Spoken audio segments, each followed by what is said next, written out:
Hi friends, இன்னைக்கு சூப்பரான kitchen tips தான் பார்க்க போகிறோம். எதை பற்றிய டிப்ஸ்னா, நம்ம நூல் புரோட்டாலாம் பண்ணோம்னாக்கா அதில் மேலே கொஞ்சம் நம்ம கார்ன்ஃப்ளவர் மாவு போட்டு பண்ணணுங்க. எண்ணெயில் மிக்ஸ் பண்ணி தேய்ச்சி நம்ம பண்ணோம்னா ஒன்றோட ஒன்று ஒட்டாமல் சூப்பராக கிடைக்கும் நூல் புரோட்டா. ட்ரை பண்ணி பாருங்கள். வீடியோ முழுது ஸ்கிப் பண்ணாமல் பாருங்கள், ஃபுல் வீடியோ வரும் பாருங்கள். இதில் வந்து சீக்ரெட்டாட்டு ஒரு பொருளை ஆட் பண்ணிட்டு ஒரு பவுட்ரு போட போகிறோன்னு சொன்ன பாருங்க. அந்த பவுட்ரு தான் இப்போ நான் யூஸ் பண்ண போகிறேன். இதில் வந்து கொஞ்சம் கார்ன்ஃப்ளவர் மாவுங்க. கார்ன்ஃப்ளவர் மாவு போட்டிங்கன்னா உங்களுக்கு வந்து சூப்பராக கிடைக்கும். கட்டி இல்லாமல் கரைச்சி வச்சுக்கோங்க. இப்போ மாவு வந்து 1/2 அன் ஹவர் ஆயிடுச்சுங்க. நல்லா ஊறிடுச்சு பாருங்க. நல்லா உபியோ இந்த மாதிரி வந்திருக்குங்க. இப்போ வந்து உருட்டி எடுத்தாச்சுங்க. எல்லாத்தையும் இந்த மாதிரி உருட்டி எடுத்துக்கோங்க. இதை தேய்ச்சிக்கிடலாம்.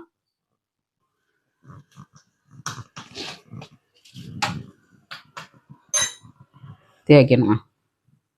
போனாலும் சரி பரவாயில்ல, நீங்கள் தேய்ச்சிக்கோங்க. நல்லா நைஸாக தேய்க்கணுங்க. இப்போ தேய்ச்சியாச்சுங்க.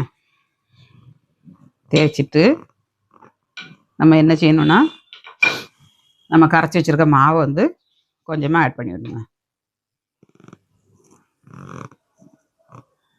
ஆட் பண்ணிவிட்டு நம்ம கையை கொண்டு தேய்ச்சி விடணும். கையை கொண்டு அல்டோ ப்ரெஸ் வச்சோ இந்த மாதிரி தேய்ச்சிட்டு நம்ம மேலே கொஞ்சமாக மாவு தூத்திடணுங்க. மைதா மாவே லைட்டாக அப்படி தூத்திக்கோங்க. இப்போ வந்து நம்ம கட் பண்ணணுங்க. ஒரு கத்தி இல்லைனாக்கே இந்த மாதிரி நம்ம சோமாஸ் கட் பண்ணுவோம் பாருங்க, பிளேடு. இந்த மாதிரி பிளேடு இருந்துன்னா இந்த மாதிரி கட் பண்ணிக்கோங்க. லைன்லனா நம்ம கட் பண்ணணும். அப்படியே உருட்டினாலே போதும், நமக்கு கட் ஆயிரும். இந்த மாதிரி லைனாக கட் பண்ணிக்கோங்க. கட் பண்ணிவிட்டு நம்ம ஒரு வாரில் இருந்து இந்த மாதிரி எல்லாத்தையும் கூட்டி குமிச்சு எடுக்கணும். இப்படி சுற்றிட்டு இந்த மாதிரி இப்படி வச்சிடணுங்க.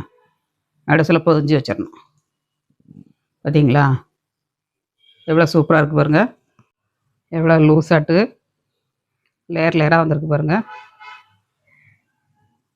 அப்படி வரணுங்க. இதுதான் நூல் புரோட்டா. இந்த மாதிரி நீங்களும் உங்கள் வீட்டில் ட்ரை பண்ணுங்கள். எவ்வளோ நூலாக வந்திருக்கு பாருங்கள். இதுதான் இருக்குது, சூப்பராக கிடைக்கும் உங்களுக்கு. எம்மி நூல் புரோட்டா முட்டை சால்னா ரெடி. வாங்க எல்லோரும் சாப்பிட்டு பார்க்கலாம். வீடியோ பிடிச்சிருந்தா லைக் பண்ணுங்கள். நாளைக்கு இன்னொரு டிப்ஸோடு பார்க்கலாம். பாய்.